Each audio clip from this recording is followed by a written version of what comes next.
Okay, the poem that we're discussing today is Homecoming by Bruce Dorr. Before we start to get into the actual poem, let's talk about the title, Homecoming. We've spoken about this in class, but let's just reiterate that this is a very powerful title because it's quite ironic. If you're thinking of a homecoming, normally you'd think of something quite celebratory, maybe a party. Within this poem, there's no real celebration and there is no party. Um, we're talking about soldiers who have died on the battlefield and who are being brought home um, in body bags rather than ready to be reunited with their family. So, even from the outset, just with the title, he's making a very powerful point. Before we begin, I just wanted to point out a few things. First of all, that as you can see, the poem isn't broken up into clear stanzas. It's actually just one sentence. And that sentence is broken up by frequent commas. What this actually does is really slows down the reader, which kind of intensifies the sadness or the lament within the poem, which is again a very powerful device. So let's begin with the first section of this poem. All day, day after day, they're bringing them home. Even from the outset in that first line, with the repetition of day, all day, day after day, it's giving us the idea that this is continual. It's not just happening on one day, but it's happening day after day after day, and they're bringing them home. If you're thinking about the idea of home, it's usually a source of comfort. It's usually somewhere that you want to go to. But this time they're bringing them home dead in body bags. So in this instance, it won't be a source of comfort for the people that are waiting at home for them. They're picking them up, those they can find, and bringing them home. They're bringing them in, piled on the hulls of Grants, in trucks, in convoys. They're zipping them up in green plastic bags. If I can just point out to you a few things that wouldn't normally associate with death or with people that have died. So first of all, the image of this, those they can find. So they're basically picking up bodies that they can find. There might be people that cannot be found, and that's a very powerful image. Also, there the word choice of piled on the hulls.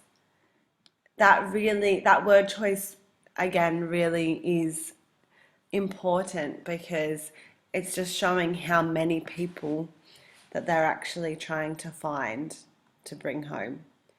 And then the last thing that I'd just like to point out to you is this here. They're zipping them up in green plastic bags. What do you think of when you think of a green plastic bag? For me, I think of maybe a rubbish bag, and that really, again, brings home the point of these are people that we're talking about, but this is how they're being treated because of how many there are. And then if you go back to the first, the opening line there, all day, day after day. So there's so many that this is the way that they have to be treated. There's some other repetition of there. So they're bringing them in, part on the hull, blah, blah, blah. They're zipping, they're tagging, they're giving them names, and even up here, they're bringing them home. So these people, they are not given names. It's a repetition and it's kind of unkind, even unnatural, and it dehumanizes as these people aren't named. So the dead people aren't named and the people that are doing this job aren't named. They're just doing it. Then you have to think of the word choice here. Let's have a look at these words here. Picking, bringing, zipping, tagging, giving. They kind of, to me, gives the it gives kind of a sense of an assembly line, a factory. There's all these bodies that normally would be treated really in a kind of very delicate way, but in terms of the war, in terms of what's happening and the amount of people that need to be brought home, they're not being treated very delicately. They're not being treated as individuals. It's kind of like an assembly line where they're picking, bringing, zipping, tagging, and then giving them names. So I think that that's a very powerful tool that Bruce Dorr has used as well.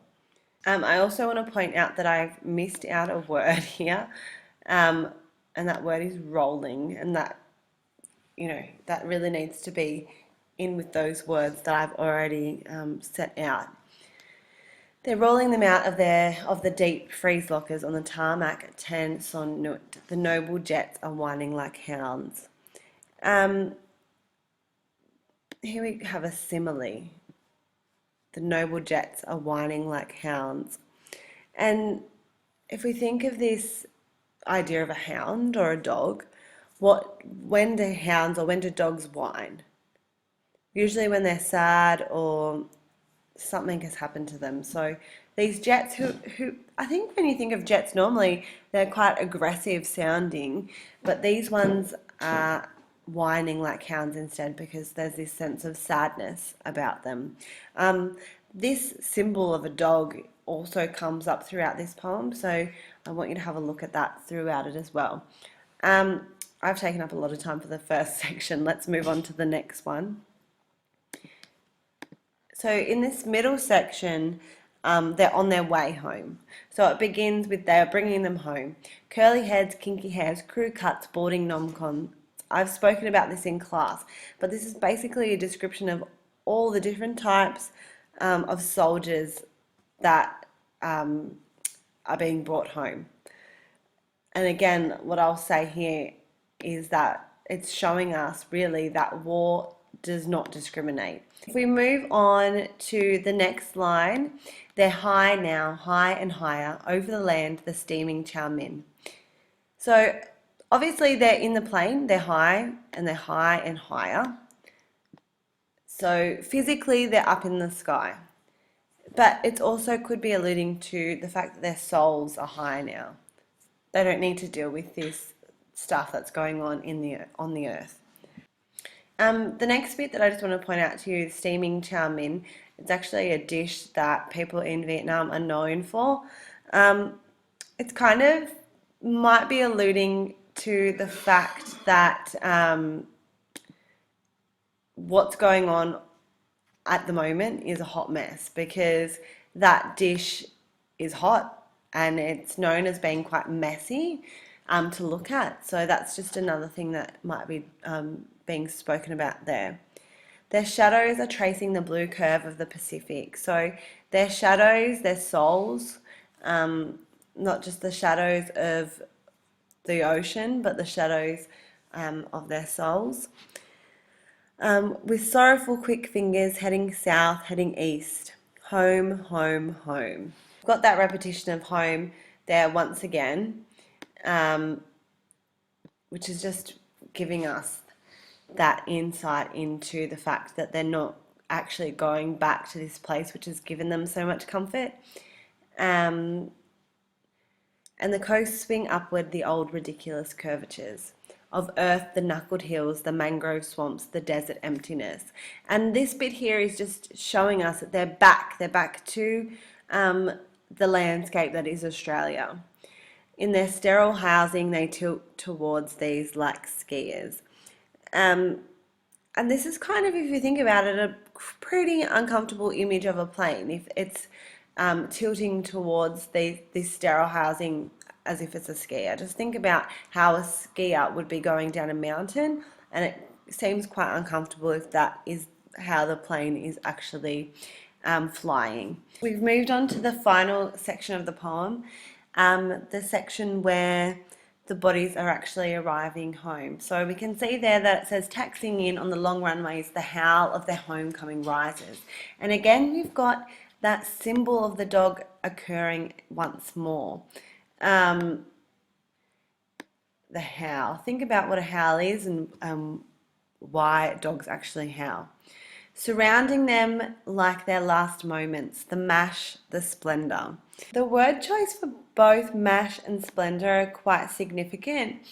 If you think about the word mash, it's not really used that much unless you think about like mashed potatoes. But to me, the idea of the mash is quite physically violent and it brings up some really terrible imagery if you're thinking about what that could mean, like bodies mashing. Um, and then the word choice of splendor. So their last moments had the mash and then it had the splendor. So the splendor could possibly mean, um, beyond this earth. Then fading at length as they move onto small towns where dogs in the frozen sunset raise muzzles in mute salute. And there we go with the symbolism of the dog again. Let's have a look at this idea of the frozen sunset. That technique is actually an oxymoron. I mean, sunsets are usually warm, beautiful. We try and awake to see a sunset that brings hope. It's a new day. A frozen sunset is something completely different. So he's used that quite cleverly there. And on to cities in whose wide web of suburbs. And here again, when using another kind of animal metaphor, where we've got like a wide web when we're talking about suburbs.